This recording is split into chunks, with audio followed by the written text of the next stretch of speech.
We mentioned something earlier, but I want to make sure you put it in your notes.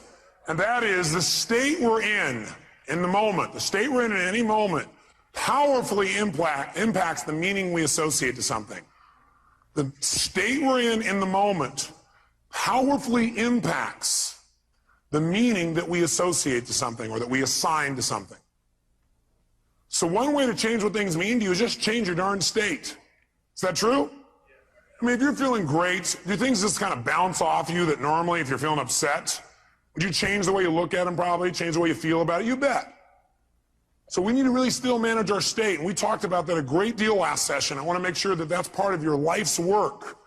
Because your life's work is really learning how to live in a way where you spend most of your time enjoying yourself, very little time in pain. Most of your time in pleasure, very little pain. And living your life hopefully in a way where not only do you feel good all the time, but the people around you feel good just by being around you. Because they're around you, they feel a lot less pain and a ton of pleasure.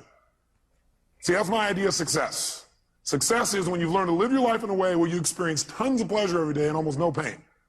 And simultaneously, where the way you live also causes the people around you to experience very little pain and tons of pleasure. Then you know you're really successful. Because if you feel good and nobody else does, you're a failure. Now, that doesn't mean you go around and try and make everybody feel good. Some people have an investment in feeling bad because they think feeling bad equals feeling good. Are there people that believe that, yes or no? Yeah, because they think if I feel bad, then people will notice me or they'll love me more, or they'll help me more, or I'll get more attention, which means feeling good.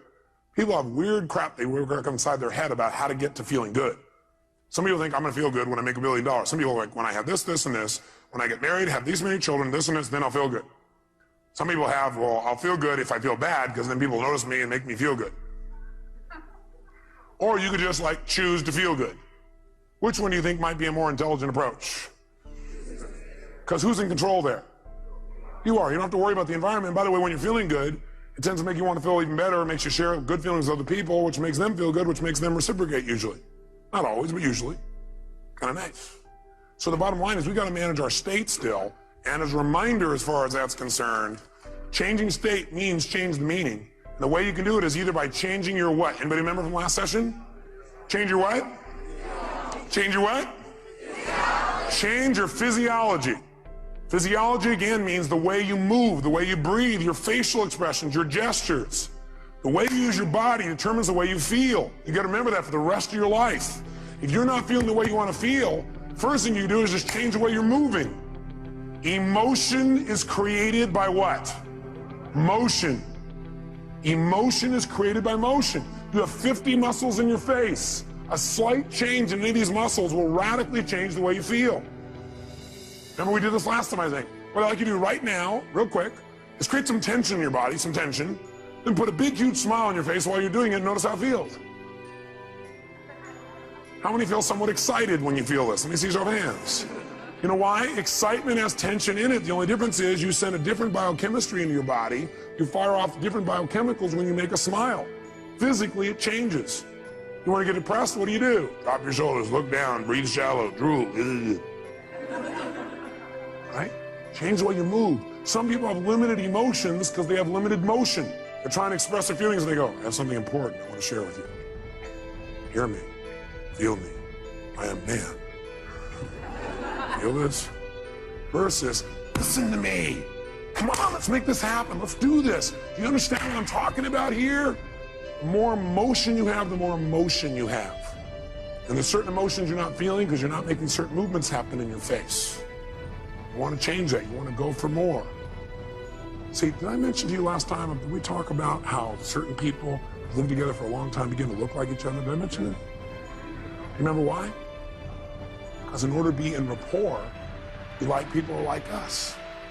So we mirror back similar facial expressions. We do it enough, and we literally mold our muscles to be in that way. We use those kinds of emotions on an ongoing basis. A lot of people look like their dog. I don't have the explanation for that one. I don't know if they're mirroring in that case, right? They're trying to pick somebody like it, right? But see, the thing we got to realize is we got to control our physiology. So throughout this day, as last time, I want you to remember to live at level 10. You remember what that means? Living at level 10 means what you got to do is ask yourself on a scale from 0 to 10, where's my level of energy? 0 is dead, 10 is unstoppable. Which level is going to allow you to get more out of this weekend? Which one? 10, without a doubt. If nothing else happens from you coming to these fortune programs, but every time you get here, you demand from yourself for 4 days to live at level 10, you think you might develop a little stronger emotional muscle, yes or no? And pretty soon what used to be hard to do, like demanding 10, is the way you live. It's easy. It's like you can live that way easy, no problem. And now you go home and you live at that level. Does that impact your patients, yes or no? Does that impact each other in the office, yes or no? Does it impact your home life? Does that impact those ecstasy ideas we had about the relationship at home? Yes. See, if you're level 10 every time with your personal relationship, would that enhance it, yes or no? So how do you determine whether you're at 10 or not? You decide to go there, and the way you decide to go there is you got to ask yourself on a regular basis, where am I? See, I found the more you measure something, the better it gets. But if you don't measure it, you're not going to do well. If you set a goal on New Year's Eve, and then you check next New Year's, you're in trouble. Because you had one correction.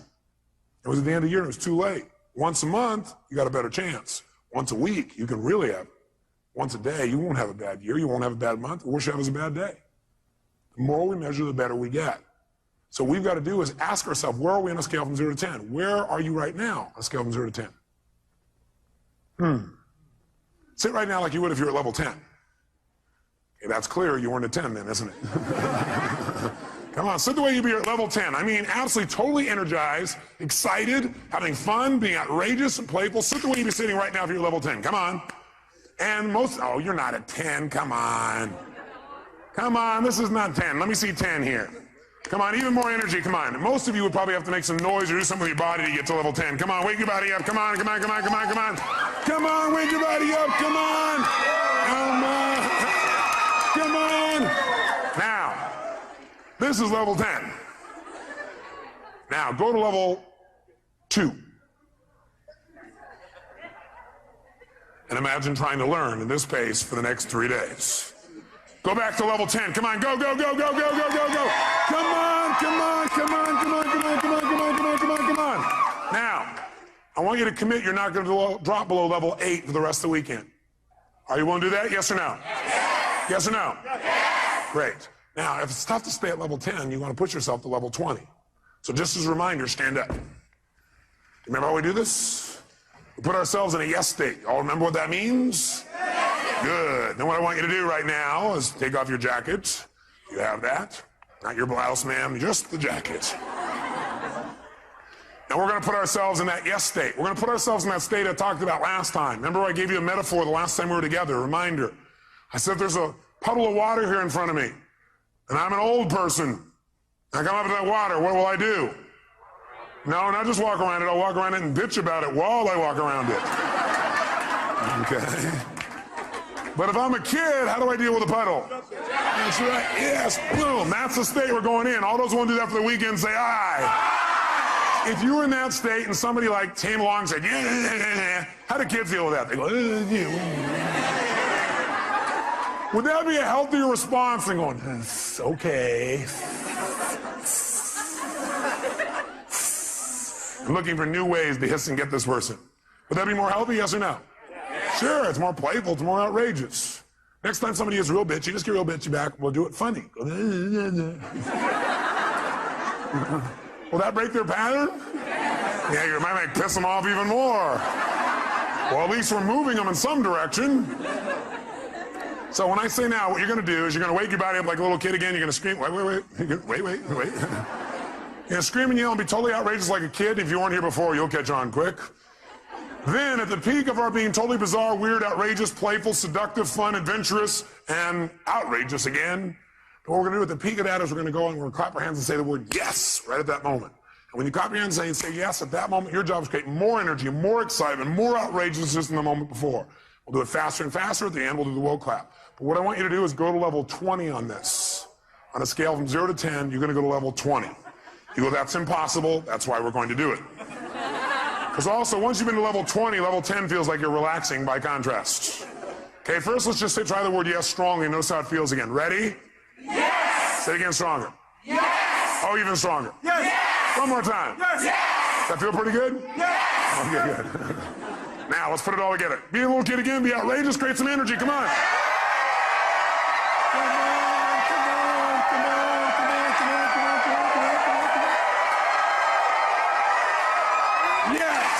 yes, yes, yes, yes, yes, yes, yes, yes.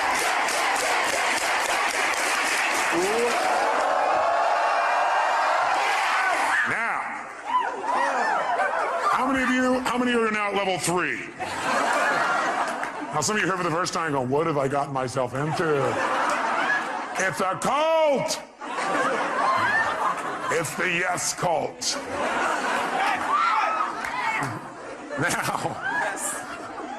Now, how do you get a muscle? You push yourself beyond what's comfortable and you do it consistently. And that creates growth. So we're going to do it again. You go, I barely survived the first one. Let's try it again. Ready? Wake your body up. Be outrageous. Come on. Yes,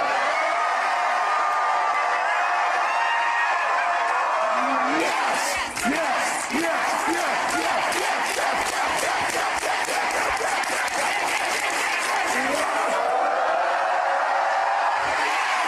Now, in this state, if somebody had some petty upset with you, could you handle it?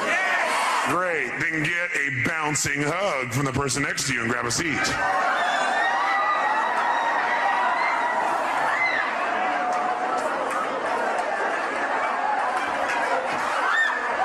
And grab a seat. All right. We said there were 2 ways, though, that we could change our state. One was to change our what now? Nice and loud. Or the other is to change our focus. Change the way we're representing things to ourselves. Like picturing things in our head is one way we focus. Somebody doesn't show up on time, we picture in our head, I'll see why, because they're out there messing around, because they don't care about me, because this and this and this. Another way we focus is by what we say to ourselves. We represent, oh, well, they're not doing it probably because they don't really love me. And we talk to ourselves in certain ways. We get all these negative feelings. But if we change what we focus on, we change what we feel. If you think of something you're afraid of and you focus on it, will you feel it? You bet. If you wanted to feel depressed right now, how many could pull it off? No problem. How would you do it? You remember, don't you? A little reminder here. Just put yourself in a lousy physiology. Or, easily, another way you could do it, of course, mess up your biochemistry, eat in a way that drops your blood sugar through the floor. Or how else could you pull it off? All you have to do is think of something that once happened that made you feel bad. Something from the past, and remember it again. That seems very intelligent, doesn't it? And feel bad about it once again. How many of you would go to a movie that was terrible over and over and over and over again? How many would think that would be real intelligent? Let me see your show of hands. But if you, one of your friends said, yeah, I'm going to this movie, I hate it, it sucks, I'm going back there again. You go, how many times have you been to this movie? About 4,000. What would you probably ask them? Why would you go back there? Well, because I have to. Would you believe them? I don't believe you either when you tell me that. But I always believe in you because I know you know better. You don't need to go to those movies anymore. They're a bunch of myths anyway, made by poor directors. Lousy writers, lousy producers. You're a better producer, director, and writer now. You're probably even a better actor or actress. So why not create it the way you want it instead of seeing the same old movies over and over again? Most producers I know don't sit and watch their worst movies over and over and over again and feel bad about them again. What most of them do is they go, that was part of my learning experience. Time to move on. How else could you feel bad, by the way? You could do it currently, couldn't you? All you have to do is think of something you think you've lost that maybe hasn't even happened. Right? Or think of something that you want but you're not getting right now. Feel bad about it. Or you could think of something that hasn't even happened yet and feel bad about it in advance. Couldn't you do that? Like, oh my God, and focus on what if this happens? Oh God, it feels terrible, oh gosh. Remember, a coward dies 1,000 deaths. A courageous man or woman only once. Because the coward runs it through the head 8 million times and feels like they died 8 billion times. If you have any faith, any courage, then if it really ever does happen, you'll just deal with it once. You feel the pain only one time instead of stacked over and over and over and over again. If you want to feel good, could you do that? Sure. Would a producer go back to some of their best movies and see them again, do you think? Yes or no? Would they even share some of those movies with their friends? You know what some people do? Some people actually take the worst movies of the past and go share them with their friends, their worst movies. Tell them all about all the gory details of it. And the friend goes, yeah, that's really great. Yeah. See, a real great producer director shows them their current films, shows them some examples of films that are about to come called previews. Previews are rather exciting usually. Or they show them the best films of their past and share those with them, so the people get to enjoy more of their life. Maybe even learn something. You know? Well, you can remember something that once happened that was great, feel good about it. You can think of something right now that you can feel great about, or you can think of something that hasn't even happened yet and feel good about it in advance. What determines what you focus on, though, is one thing: the questions you ask yourself. The questions you ask yourself determine what you focus on in that moment. What questions you ask are usually controlled by your beliefs. Because you could ask any question, but unless you do it consciously, you'll just ask the same questions that are in alignment with your old beliefs, your old BS, belief systems. So the bottom line is we've got to ask better questions. And I will tell you the question I want you to learn to ask the next time you get upset with someone. This is the first question I would ask myself if I were you. What else could this mean? What else could this mean? I will know a person is intelligent when I say this and this happened. I started to get upset, but I thought to myself, well, what else could this mean? You know, maybe it doesn't mean what I think it means. Maybe they weren't really being harsh. Maybe what it means is they're stressed. Maybe what I'm hearing from this person about what they said about me is not true. Maybe what it really is a distortion. Not that they mean to distort, but it's a distortion. Maybe what I've heard this person said about me is a deletion. Maybe this person is generalizing. Maybe this person heard it through somebody else. Maybe that person misinterpreted what I said. Maybe this whole thing isn't accurate. Maybe it's accurate, but they're stressed. Maybe I'm just stressed right now. Maybe what this really means is I'm stressed and I need to get more resourceful and be more loving. And I can handle this. Maybe what this means is it's a chance for me to go to the next level. What else could this mean? You're only upset when you've decided on a meaning that creates an upset. So if you're feeling upset, what else could this mean? Because again, how many of you have ever thought something meant something and been upset about it later on and found you were wrong? How many have done this? So wouldn't it be smart as a first step to always ask, what else could this mean? And search for other possibilities. See, with my friends, I always do this. If I care about somebody, I always do this. And what I've learned to do is even with people I didn't so much care about or didn't even know. What else could this mean? See, that makes your whole life open up and expand. See, once you think you know what everything means, you're in deep trouble. Because when you're a kid, you know what happened? You used to have this big giant doorway. But then you became an adult, and you noticed the door. You started to say, I know how this door works. And you close it a little bit. You said, I know how the world is, and you closed it more. I know the world is, and pretty soon, now you know how the world is. You absolutely know how the world was. See, when you're a kid, you didn't know how the world was. It was just amazing how big the world was. It was amazing how much wonder there was in the world. How much you could learn, how much you could grow, how stimulated you were. You were stimulated by all kinds of things because you didn't know for sure what everything was. You're always curious about what things were. But as an adult, you now know what everything is. And if it doesn't fit in there, it's wrong.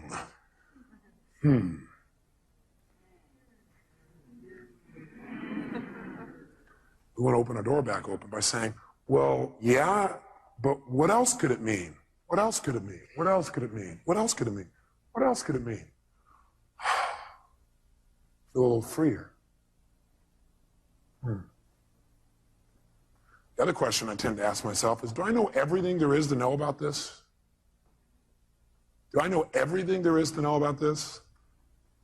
Somebody says something to you, they're really upset with you, or somebody raises their voice. That means they hate me. What else could it mean? Well, it could mean they're stressed. Could mean they don't understand. Could mean they don't even realize they're yelling. Could mean that they need some support. Could mean what I know it means. It's a cry for help. Could mean that I'm oversensitive right now. Could mean that I react to voice tonality instead of real feelings. Could mean nothing. Could just be something that came and went. Do I know everything there is to know about this? No, I don't know everything there is to know about this. I mean, there's all kinds of things that could be going on. I don't know. Opens your world again. We're going to teach you to do this in a format that makes sense. Now, the thing that happens, though, if we want to be able to really take control of our meaning is we got to pay attention to our emotions. So in your notes, write down emotions. Under emotions, in fact, you might want to write the word negative emotions. Negative emotions. Negative emotions. And then as soon as you write it down, cross it out. The word negative, anyway. What are some of your negative emotions? Tell me what they are. Fear, what else? Pardon me? Hate, what else? Anger, what else? Guilt, what else? Worry, what else? Upset, guilt, what else? Frustration. I got a question for you. Are they really negative? I'm here to tell you there's no way they're negative. Every emotion you've ever had in your life serves a purpose. The reason it's negative is you've been calling it negative instead of getting the message it's been trying to give you. every emotion you have, including those you think of as negative, those ones you call negative emotions, I call them emotional messages. I also call them calls to action. All those negative emotions, as you used to label them, are really a call to action. Fear is a call to action. By the way, do you feel that call to action in your body when you're afraid? Yes or no? Does your adrenaline start pumping, your whole system start gearing up? Emotions are a call to action. And the call to action says one of two things has to happen in that call to action. It's a message. Every emotion is a message. A call to action. And the action and the message it's trying to give you is that you need to change either, number one, your perception of this, or number two, your current actions. Every negative emotion you've ever felt is not negative. Now, you may be overusing them, I'll agree with you. You may be indulging in them, I agree with you. You may not be getting the message from them. What's making it negative is you're not getting the message it's trying to give you. But every emotion, fear, frustration, hate, anger, guilt, all of those emotions are here to serve you if you get quick the message. But what most of us do is we just indulge in the emotion. So we never get the message, and that's why it's negative, because it starts screwing up your body, because what it is a signal to act, and you're not acting. That's why you feel sick to your stomach. You're not acting. You just keep on indulging emotion, not hearing the message. So the message is always, you must change something. Negative emotions are saying you got to change something. Either change the way you're perceiving this, change the meaning you link to this, change your perception, change your focus, or change your actions. Change what you're doing because it isn't working. That's why you're having that emotion. Don't make your emotions wrong. Appreciate them. Be grateful for them, but immediately then ask yourself, hey, what's the message that my emotion is trying to give me here? What do I need to change? My perception or my actions? Does this make sense? Yes, no? So then, how do we make use of it? Well, first of all, notice this. How do most of us deal with our emotions? Well, most of us deal with our emotions by suppressing them. In fact, before you write that down, actually, I put over here 4 ways to deal with emotions. 4 ways to deal with emotions. I think the number one way most people deal with their emotions is they try to avoid them. By the way, how effective is that? No. You might do it for a moment or two, but most people, they just try to avoid feeling. Isn't that true? People who don't like to feel negative feelings are so afraid of negative feelings, they try not to feel any feelings. Now, if you don't feel any feelings, you really are going to have some pain. Because that's what life is for. Life, part of the juice of life is expressing and feeling. But sometimes people have had so much pain, they say, I don't want to feel anything. It never works, because eventually it comes out anyway. And then you feel bad about never having felt bad. You feel bad about the fact you didn't feel good. You have a sense of loss because you didn't feel things. Second way people try and deal with their emotions is they endure them. They're going to grunt it out. I'm going to endure these. I'm going to make it through this. I'll hang on to this. And again, this doesn't work. Now, they may try and disassociate after a while here again, or they may try and suppress the emotion. I'll just endure it. I'll just keep pushing it down, and I'll make it through it. I'll just endure it. That doesn't make it better either. Third way, what some people do, I don't know if you've ever seen this happen. I'm sure you've never done this. People compete to see who feels the worst. Some people do is they keep track of their emotions so they can share them with other people and compete. So somebody says, oh man, I feel like hell. Oh, you feel like hell. Let me tell you how I feel. You think you got a problem. Let me tell you my problem. You think you got the biggest problem. Check out my problem. It stands out to here. And people sit there and try and argue about who's got the worst problem. Right? Or the fourth thing that I don't have up there that I'd say, the fourth thing that people do is try and share their pain. Share their problem. They think, oh, I can get rid of my emotion by sharing it with others. So they try and get other people to feel bad too. That way we'll be friends. We can share in the pain together. We must love each other.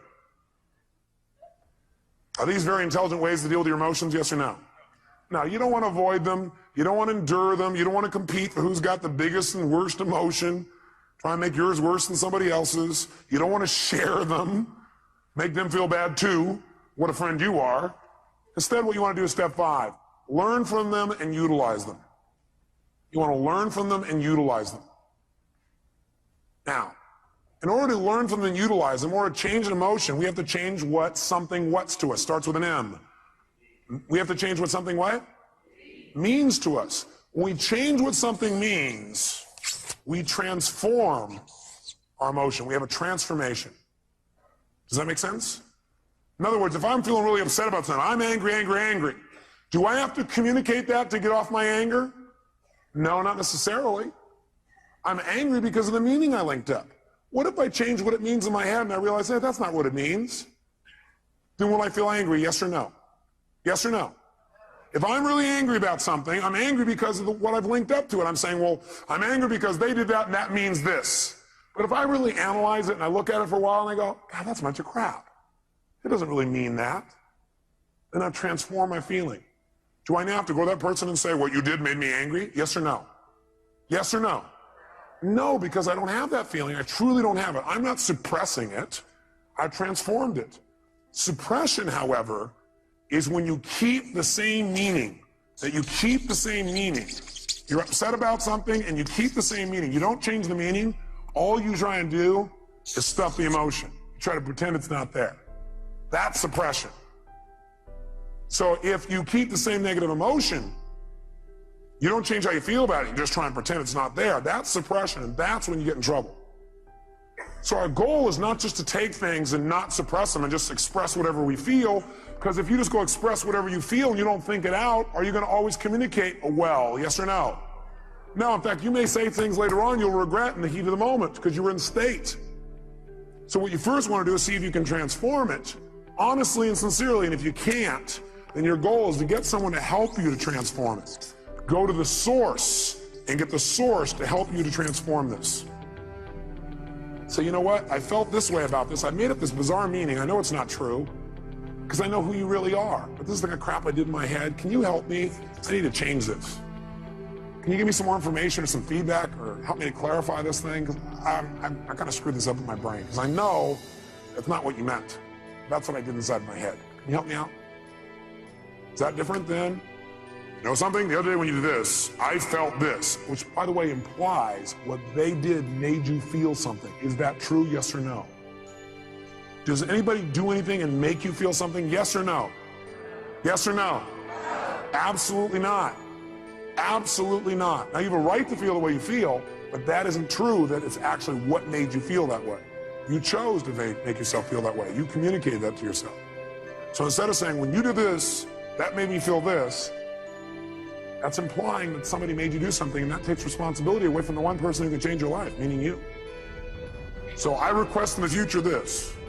Nothing wrong with any of that. What we want to do is enhance it. The way we want to enhance it is come from the place of, I'm communicating because I want to transform something, and I'm responsible, not them. You know, I need your help. I need your help. The other day when this thing happened, I used that to interpret that to mean this. And I know it's not true because I know who you are. I need some clarity. Can you help me out? I got to clean this up. Me.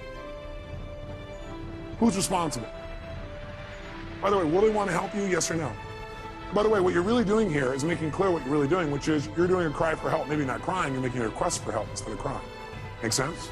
For people here, this is a request for help. Do we want to help other people? Yes or no? Especially us, we're all in the helping business. That's why we do what we do. That's the bottom line. So we're going to develop a format like this where we don't suppress, we don't just express.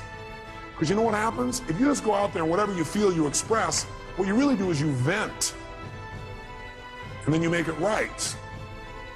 Or you demand.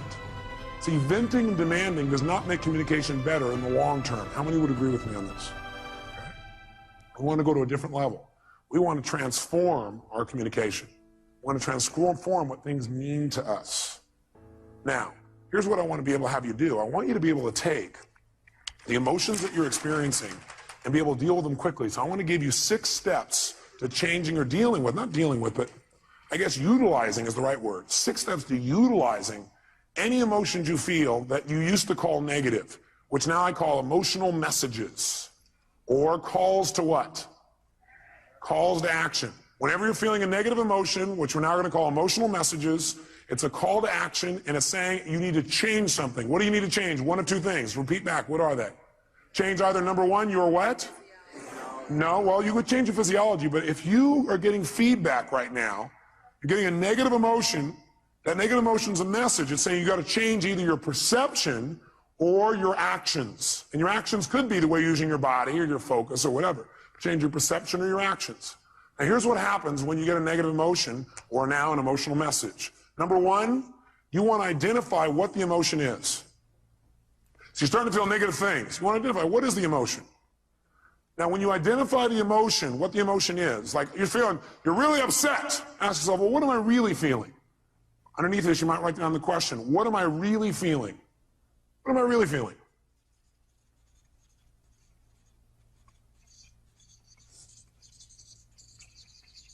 So when you say, I'm upset, I'm going to say, what am I really feeling? And what might your answer be when you say, what am I really feeling? I'm upset with this person. What am I really feeling? I might be feeling hurt. Does that change how you feel in that moment as you identify that? Yes or no? Yes. And when you say, what am I really feeling? You might put a little note in your notes. Use some TV. Use some TV when you come up with your label. Transformational what? Vocabulary. So instead of saying, I'm destroyed, I'm devastated, I'm humiliated, you might say, I'm feeling a little bit hurt. Use TV and use what I call softeners. Softeners are the words like a little bit. So softeners and TV. Here's the second key. Once you've identified what it is, and by the way, usually it's going to be, I have a sense of hurt or a sense of loss. Almost all emotions will probably come down to that in most cases. Is that true? In most cases, not all.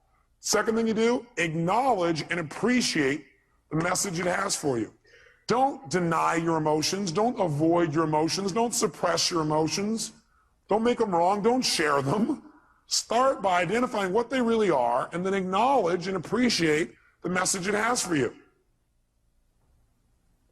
In other words, acknowledge, hey, this is a real emotion. I'm glad I'm having it. It's going to have a great message for me. Then go to step 3. Get incredibly curious. Get incredibly curious as to what it has to offer you, as to what the message is. Get incredibly curious as to what the message is. Underneath this one, number 3, as you get incredibly curious as to what the message is, write down the question. What is the real message this emotion is giving me? What is the real message this emotion is trying to give me? What is the real message this emotion is trying to give me? I'll offer you some ways to do this. Let's do all 6 though so you know where we're going. Step 4. Okay, the question on 3, some of you are still there. Question number 3 is, what is the message this emotion is trying to give me? What's the real message? Number 4, get yourself to feel reassured that you can deal with this emotion. Get yourself to feel reassured that you can deal with this emotion.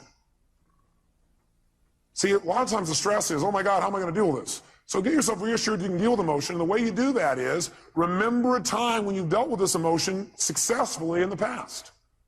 Remember a time when you've dealt with this emotion successfully in the past. So if all of a sudden you start to feel depressed, that's a pretty negative feeling. I, first of all, would not call it depression. I'd say a little bit down. But the first thing you do is you go, okay, I'm feeling this terrible feeling.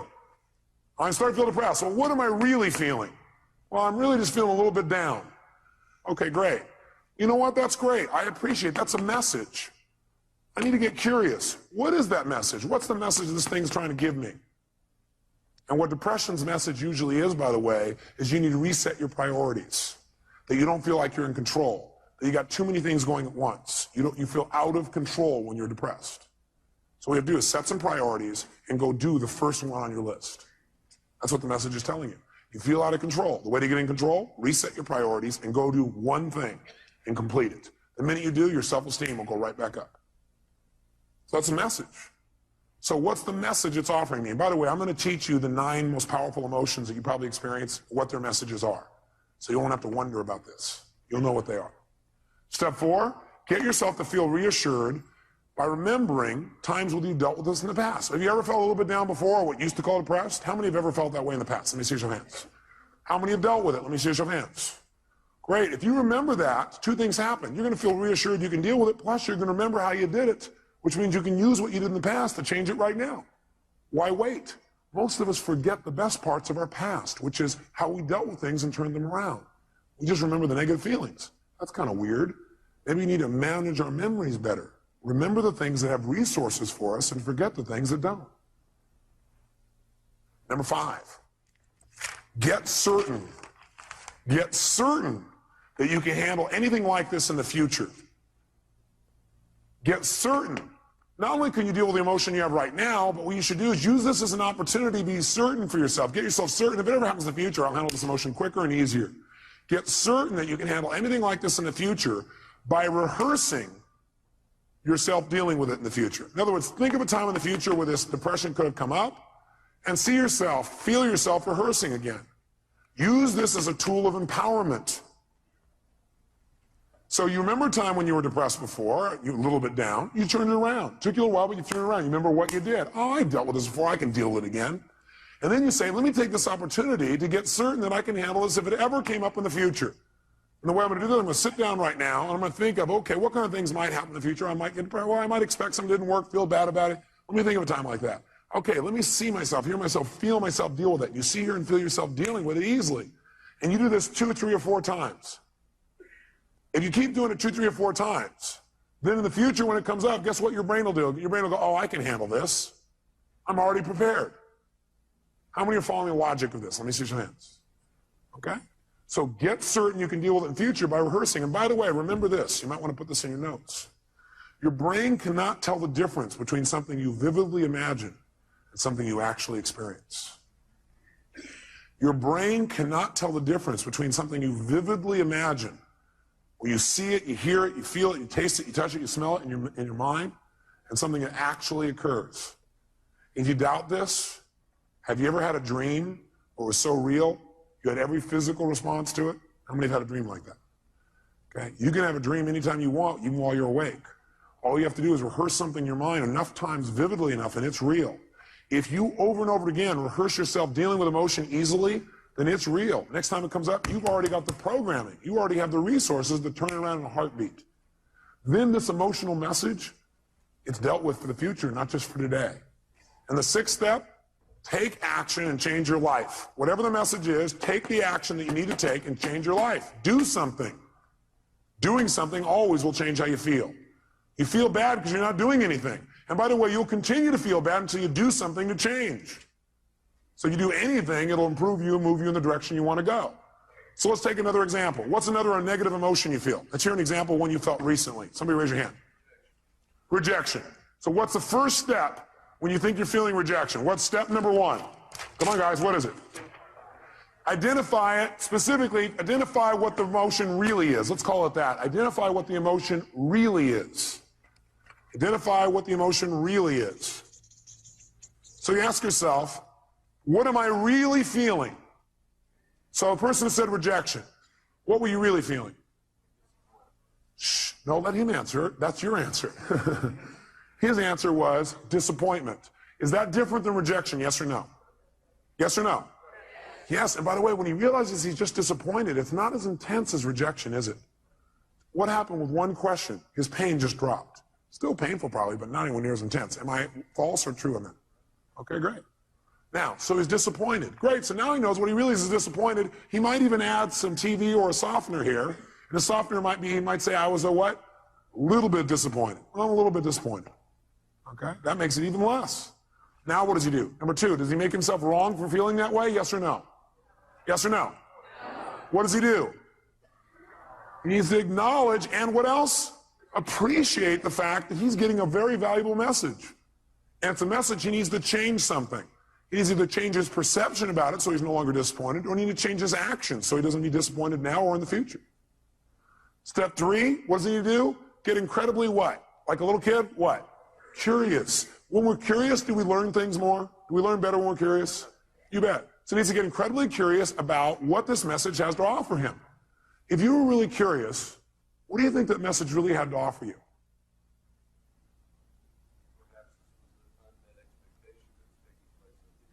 Perhaps this was just an unmet expectation that was taking place up here and it wasn't even reality. What's happening to his level of emotional intensity right now? How many see that it's dropping? Can you see that? Okay, it's dropping right now.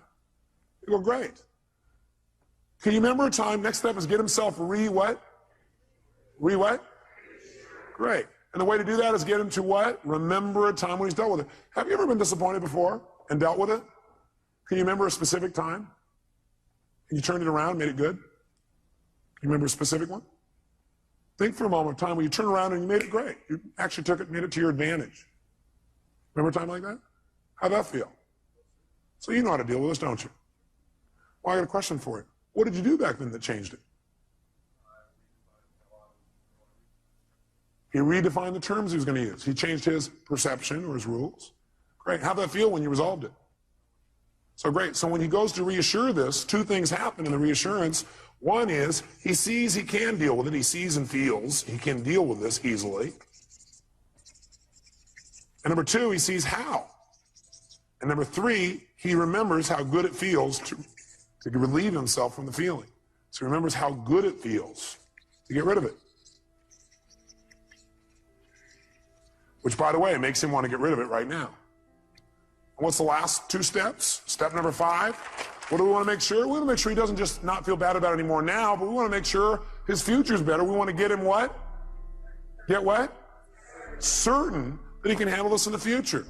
So he probably feels pretty certain right now, but you know what I'd like you to do? I'd like you to think some other area in your life where possibly in life you could have gotten disappointed in the future. Some kind of thing that might come up. Can you think of something that could come up and do that? Look, he already knows.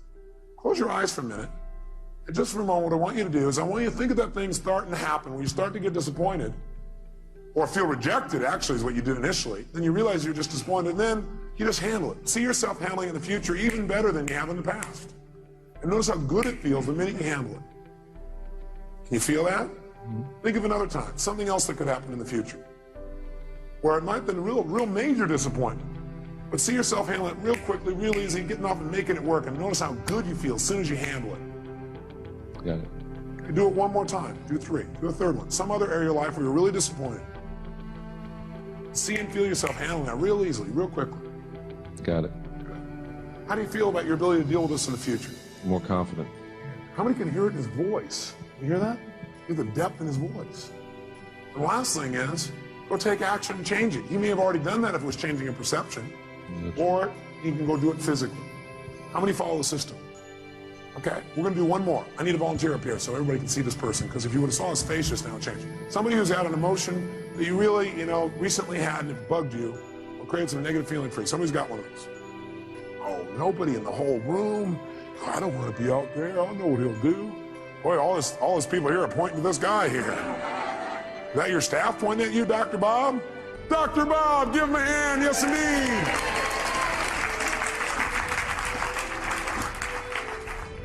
Great. There you go, sir. He's going to reward you guys for this later. He probably will, actually. That's right. Dr. Bob, what's a negative message, a negative feeling that you've had recently that you'd like to change, you really are committed to changing, that's been bugging you? Disappointment and rejection. Disappointment and rejection. Well, it seems a lot of that's going around. Must be catching it. It's the rejection virus. People are spreading it. Okay, well, which one would you like to deal with? Are they tied together? Well, actually, it's probably... What question did he just ask? For him to say, actually, it's, he's already done step 1. What's the question he just asked? For him to already say, actually, it's, what did he ask? He first of all started to identify what the feeling really was, didn't he? And the question he asked is, what am I really what? Feeling. What are you really feeling? Anger. Anger. What's that really? Well, what that really is I was angry because I felt rejected. Okay. And I was really disappointed about what happened, the circumstance. So what's he done? He's managed to stack his negative emotions one on top of another. Okay.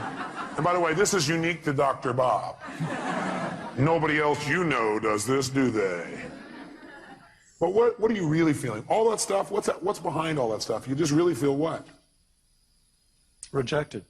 Rejected. Disappointed. I mean, it was discounted by... Does he look like a computer that keeps running the same program over and over again? He's a reject, this is the point. He's running right back through the thing. Do you feel hurt? Yes, yeah. Do you feel rejected or do you feel hurt? I feel hurt. Do you feel disappointed or do you feel hurt?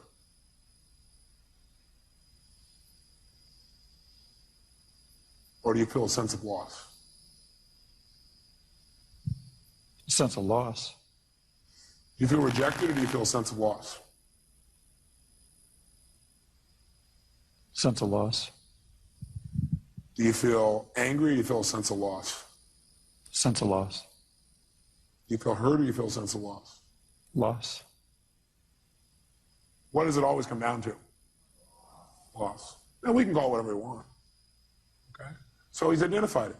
So next question is, what do we want him to do? Should he feel bad about having those feelings? Yes or no? No, you know what? These are valuable messages that are coming to you. They really, truly are. But what you should feel bad about is indulging in them and not using them. Not learning. You want to feel bad if you don't learn anything.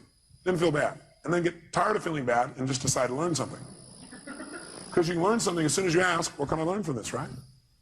So right now, instead of making them wrong, what I want you to do for a moment is really appreciate those emotions. Acknowledge the fact those emotions have a valuable message. And then immediately get what? Like a kid, get what? Curious. Get curious for a second as what those messages really are. What can you really learn from that? What is that message really offering you? In other words, let's go back up to the first one you said, rejection. By being rejected or disappointed, what is that motion of rejection trying to tell you?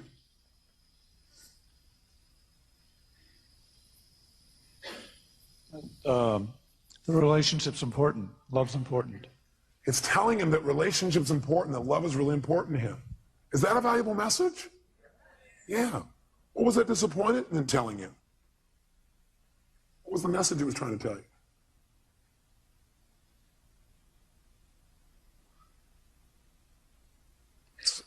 Now, a person may say, I don't know. If you did know and it had a positive message, it's always telling you to change something. Mm-hmm. It's telling you to change your perception about something, or it's telling you to change your actions. So what is that emotion of disappointment telling you? To change what? What do you need to change? How I love. How he loves. Very interesting. In what way do you need to change how you love? How it's communicated, shown. How it's communicated and shown. How do you need to communicate and show your love more effectively? I'm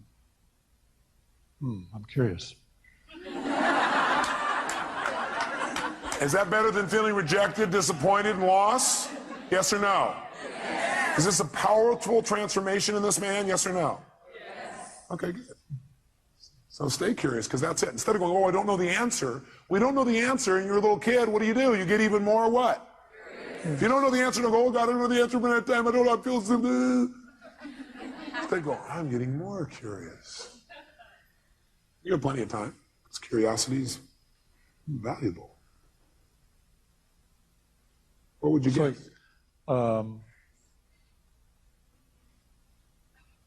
Need to be more, I'm confused. Good. Confused means you're about to make a change. Is that true? See, when you know what things mean, you'll just keep doing it the way you've always done it. He was not confused when he went, I'm disappointed, I'm rejected, I'm frustrated. In fact, he kept doing it over and over again because he was not confused. He knew exactly how to do that. Now he's confused. His little brain's going, this little computer program's not working the same way. So, So the question always help him out with is, what do you need to change in order to no longer feel this? You need to change your perception or your actions or both. And what do you need to change about your perceptions? What do you need to change about your actions? You may want to write that down. Go ahead. So my actions should be different. I mean, if what I did didn't work, I need to try something else. That's right. So I need to communicate that differently, behave differently. Okay. And how many hear what he just said? Did you understand what he said? He said what it's saying is the way I communicated, the fact I got rejected is a message that love's really important to me, and that I need to change the way I'm communicating so I get what I want. Because obviously it didn't work, so I got to change my approach. Is that true? Is that different than I'm not worthwhile as a meaning, or they don't love me as a meaning? Yes or no? Huge difference in how he feels. Have you ever felt rejected or disappointed in the past and dealt with it really powerfully or really effectively? Yes. You remember a specific time? Yes.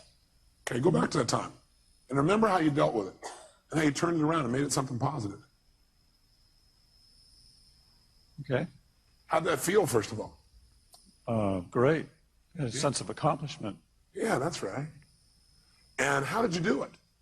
I took action. What did you do to take action? How did you do that? What did you do? I started doing things differently. Oh, great. Expressing myself differently. Did it work? Yeah. Wow. By the way, what is this doing now? It's teaching his brain, if you do this, you're going to get pleasure.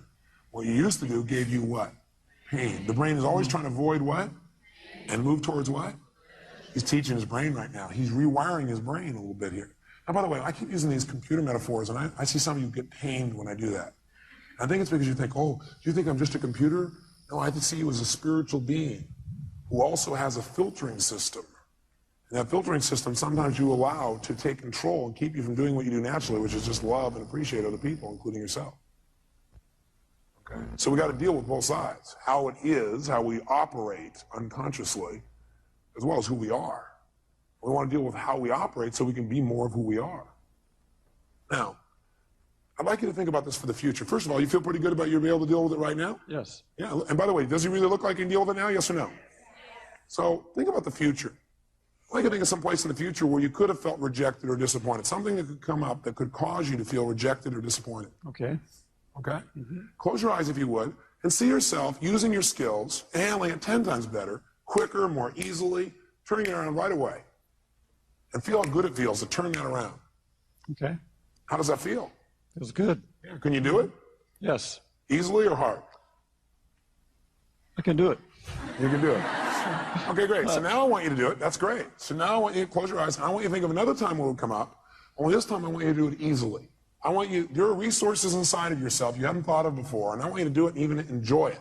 Turn around and make it happen easier and quicker. Okay. Okay, look at if I ask him to do it, can he do that? Yes. Yes. I'm asking him a better question. It gives him better resources. Okay. Can you see yourself handling it quicker and easier in that one? Yes. How does that feel? Great. How many see the difference and hear it in his voice? Great, let's do one more. Think of something else that could come out in the future where you could have felt rejected, disappointed, but now, heck no, you handle it really easily, real quickly, just like this. Okay. Have you already done it? Done. He's getting a little faster at this, isn't he? He's got some experience. How do you feel when you do that? Super. Super. Look at him. Look at his face. Now, if someone were to say, I'm going to reject you now. Thank you very much. Give him a hand. Thank you very much, sir. Thank you.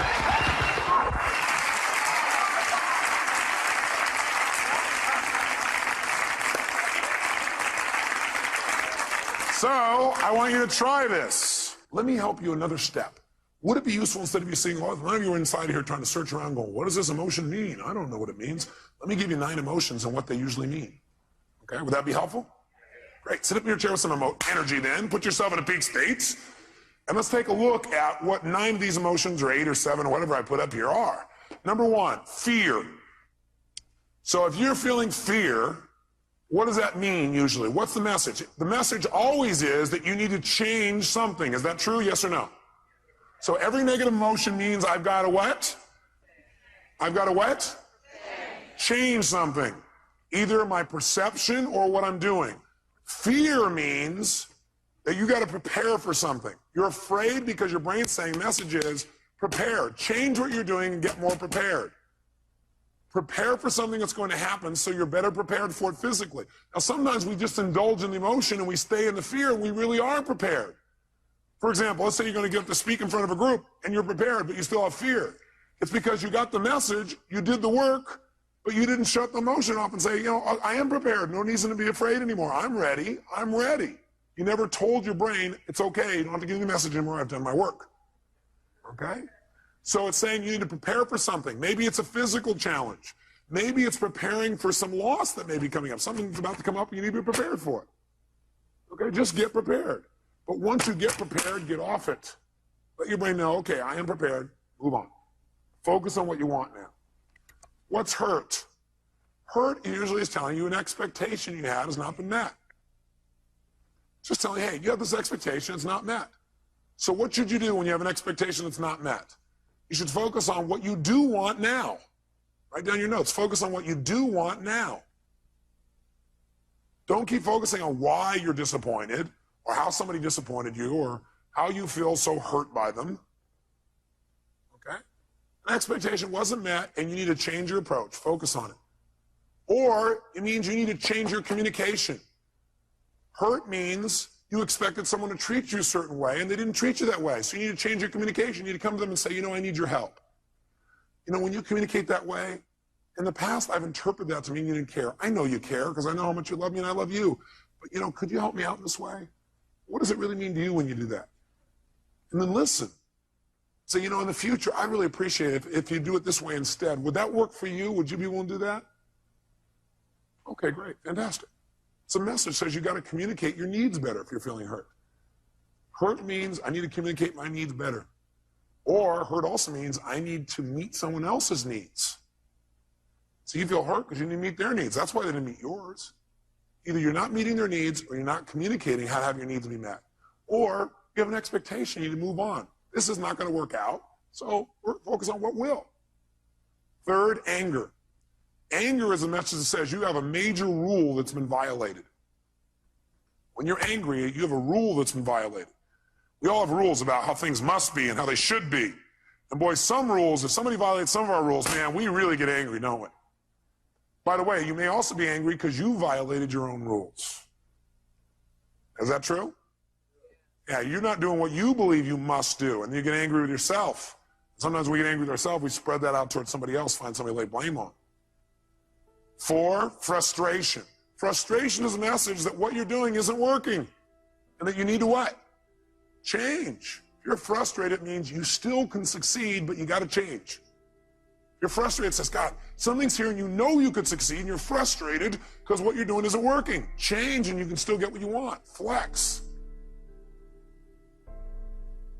Disappointment. Disappointment's a message, again, you expected something to happen, it's not going to. So immediately focus on what you want now. Focus on what you want now. It's a message that you have to get off it. You need to let go of something and move on and focus on what you want now. Guilt. Guilt is a powerful emotion if it's not abused and overused and indulged in. Any of these emotions are lousy if you indulge in them. Would you agree with me on that? Sit there and indulge in your fear and your hurt and your anger. Indulging means you keep focusing on the feeling instead of getting the message and moving on and learning. Guilt, though, can be valuable. It's telling you you have violated one of your own standards, and you need to do something immediately to be certain you won't do this again. You're having that pain of guilt because your brain is saying you just violated one of your most important standards of your life. You violated one of your own values. And you're going to keep getting this pain until you make yourself certain you're not going to do this again. You know what some people do? They just keep going back and feeling guilty about what they did in the past. The message is saying, get clear you broke your own rules and commit no matter what, you're not going to do it again. Make it clear, be certain you're not going to do it again, and your guilt will go away like that. Because that's the purpose of guilt, to make sure you don't violate your standards and make sure you do it well in the future. Could your standards be unreasonable? You bet. There's a woman in this room I heard about it was feeling guilty because last night she came here and she wasn't with her kids on Halloween. Oh my God, can you believe that? Let's all look at that person. I don't know where they are. Let's pretend we can see them and give them dirty looks. How dare you? Come on, every turn person in, how dare you? And you know something's funny? We all have rules. Are rules always fair, yes or no? No, sometimes we have totally unreasonable rules. Like in order to be successful, we have to change the entire world tomorrow, have everybody happy all the time, have everybody love us at every moment, have our kids be thrilled, make $8 billion a year, right? It'd be pretty hard to meet that rule. So sometimes the feedback you're getting about frustration or disappointment is, sometimes it's saying, you've got totally unfair rules for yourself. Sometimes when you're angry, you may be saying, your rules are too stringent for other people. Maybe you need to remember about those people with quintuplets. Have a few less rules. You have a lot less anger. Does that make sense? 7, if you feel overwhelmed, helpless, or depressed. Overwhelmed, helpless, or depressed, that's a message. And the message that your brain is giving you is you're overchunked. What people usually say is, oh man, there's too much, I gotta change everything in my life. You can't change everything in your life at one time. Do it a step at a time. Where do you start? Where you are. Sit down and reprioritize. Overwhelmed or depressed says, sit down and prioritize. That is, just write a list of what's most important for you to do. What could you do right away to start feeling better? What could I do right away to start feeling better? What could I do to take control right away? It won't solve it all. What could you do? Make a list in order. And then go do the first one. Take action. This is saying, overwhelmed is saying, you got to stop trying to do everything at once You need to make a list of what you need to do and do one thing well. As soon as you do that one thing well, you'll feel like you're in control of your life. You keep one commitment to yourself, and all of a sudden you feel good again. You start feeling like you're in control. You don't feel depressed anymore. How many buy this theory? I tell you, if you do it, it'll work. Feeling alone. All that is a message that you need to connect with people. You need to change the way you're doing it. Right now, you're perceiving you're alone. Change what your perception is. You need to change your action. Go out and meet somebody. Go out and talk to somebody. Go out and initiate. Go out and be more loving. Right? So if you're feeling alone, it means, hey, go out. It means you need to connect with another human being. And 9, if you feel inadequate, that's a message that you need to change your standards because you're being unfair to yourself, or get committed in mastering this area. Change your standards. Some people, they feel inadequate unless they're perfect at something the day they start it. How many were great the first day that you ever tried to tie your shoes? Nah. How many of you are confident in tying your shoes now? Can I see your hands? How many are real confident? No. How many feel like, man, you can flat out tie your shoes, no problem? Let me see if hands here. No problem. Why? That's right, because you do it all the time. So you do anything you do over and over again, you get good at. If you're feeling inadequate, and maybe because your standard is you're trying to be perfect the first time. You're not going to be perfect the first time. How dumb. Okay?